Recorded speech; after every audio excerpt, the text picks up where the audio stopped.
Mpendwa, ni kukaribisha sana katika chuo kikuu cha Sokoine SUA. Mbele yako ni mchungaji Godson Madihi, ni chaplain wa Umoja wa Makanisa.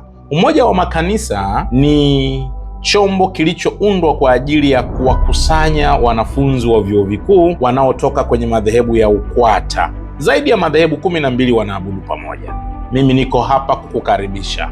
Mungu aliyekupa neema ya wewe kuwepo katika chuo kikuu hiki cha baraka ana makusudi mema, na nikupongeze kwa sababu ni moja ya makanisa machache ambayo yako ndani ya chuo, na hapa utapata maarifa ya kukusaidia kukua kwenye akademiki ya kwako. Tunajifunza mambo ya kukusaidia elimu, mambo ya kukusaidia namna ya kuishi hapa chuo, na kwa kweli utakutana na vijana wenye baraka. Zipo kwaya kama unavyoona kwaya yetu hapa ikiimba, ni kwaya yenye baraka sana. Si kwaya tu, bado unaona kuna praise unayoiona inaendelea, wanafanya vizuri sana.